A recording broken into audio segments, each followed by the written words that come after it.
আমার এই এত বড় হাতের সমানই হবে, তার চেয়ে কম হবে না।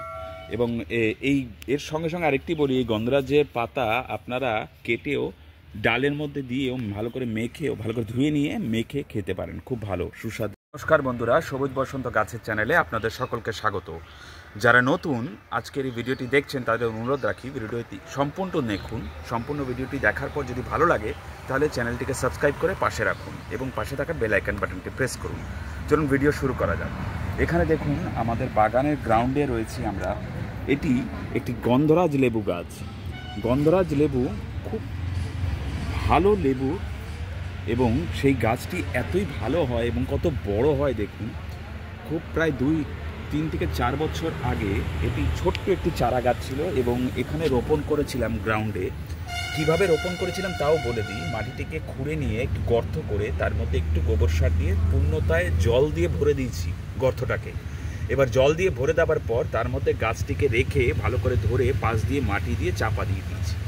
এইভাবে প্রায় 1 সপ্তাহ অবজার্ভ করি যাতে গাছে জল থাকে মাটিতে। তারপরে ধীরে ধীরে গাছটি গ্রো করলো, বিভিন্ন সময় বিভিন্ন ঋতু পার করলো এবং গাছটিকে বিভিন্নভাবে প্রুনও করলাম। তবে এই গন্ধরাজ লেবু গাছের একটা বিশেষত্ব হচ্ছে, যদি আপনি একে ডাইরেক্ট সানলাইটে রাখেন তাহলে এ সুন্দর ফল দেবে আপনাকে। এই দেখুন এখানে আমাদের এইবারে এই যে গন্ধরাজ লেবু ফল হয়েছে। এবার এই পাশেও দেখুন একটা আছে, মোট 3টি ফল হয়েছে আর একটি ছোট আছে এই সাইডের দিকে, আপনাদের দেখাই। দেখুন এই যে এই 3টি ফল এইবারের জন্য আমরা পেয়েছি। আপনারাও এইভাবে পেতে পারেন এবং এই গাছের থেকেই কাটিং করে আমি কলম করে উপরে টবের ছাদের মধ্যে আছে আমার, সেই টবের মধ্যে আমি এই একই গন্ধরাজ লেবুর একটা শাখা তৈরি করেছি। অর্থাৎ প্রুন করে যখন লাগিয়েছিলাম বর্ষার মধ্যে ধীরে ধীরে তা গ্রো আপ করে এবং এখন একটা গাছের রূপ নিয়েছে।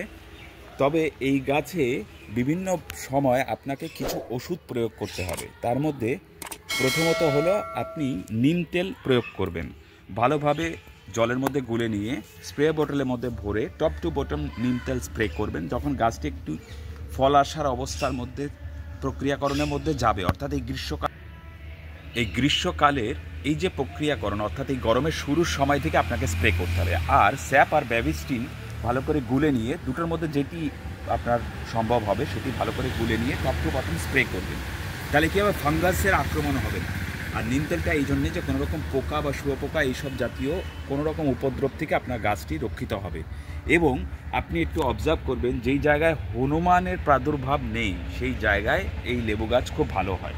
কারণ হনুমান আসলে কি হয়, এই কচি কচি অংশগুলোকে খেয়ে নেয় আর এখান থেকেই বাড়ন্ত হয়ে আপনাকে ছোটো ছোটো ফুল দেবে এবং ফুল থেকেই ফলে রূপায়িত হবে।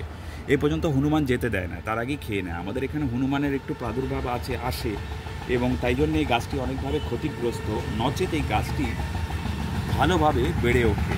এবার এটি দেখুন, আচ্ছা এর মধ্যে না বিভিন্ন প্রকার পোকা হয়, সেই পোকাগুলোর থেকে নিরাময়ের জন্য দেখুন পাতা উল্টালে এই যে দেখুন সাদা সাদা হয়ে রয়েছে, এগুলো কিন্তু ছোটো ছোটো পোকার রূপ। আস্তে আস্তে এগুলো বিকশিত হবে এবং সেই পোকাগুলো আপনারই এই গাছের এই টপ পোর্শন কচি কচি অংশগুলো খেতে আরম্ভ করবে এবং গাছকে বৃদ্ধি হতে সহযোগিতা দেবে না। তাহলে কী হবে, গাছে ফুলও আসবে না এবং ফল তো হবেই না। তো এগুলোর থেকে আপনাকে নিম তেল বাঁচাবে।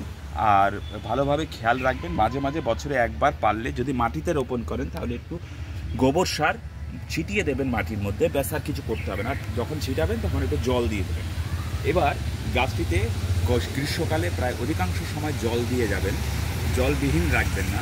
আর ডাইরেক্ট সানলাইটে রাখবেন, এমন জায়গা যেখানে ডাইরেক্ট সানলাইট আসে, তবেই এই গাছ ভালো গ্রো করবে এবং এই পূর্ণতায় যখন ব্যাপক রূপ আকার ধারণ করবে 4 থেকে 5 বছরের ব্যবধানে, তখন আপনি দেখবেন এর ফলের কোনো কমতি হবে না এবং এর সাইজও ঠিক আমার এই এত বড় হাতের সমানই হবে, তার চেয়ে কম হবে না।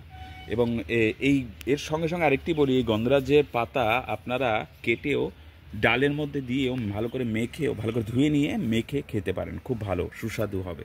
তো আপনারা আজকের ভিডিওর মাধ্যমে বুঝতে পারলেন গন্ধরাজ গাছ আপনি কিভাবে গ্রাউন্ডে লাগাবেন। যদি টব হয় টবেও ওই একই প্রক্রিয়াকরণে লাগাতে হবে, একই ওষুধ প্রয়োগ করতে হবে, একইভাবে অবজার্ভ রাখতে হবে। তাহলে আপনি এরকম গন্ধরাজ গাছ নিজের বাড়িতেও করতে পারবেন এবং এই লেবু বাজার থেকে না কিনে নিজের বাড়িতেই তৈরি করে সেই লেবু থেকে আপনি সেই স্বাদটি গ্রহণ করতে পারবেন। আজকে সম্পূর্ণ ভিডিও দেখার জন্য আপনাদের সকলকে ধন্যবাদ। আমাদের চ্যানেল সবুজ বসন্ত। আজকের জন্য এই পর্যন্তই। নমস্কার।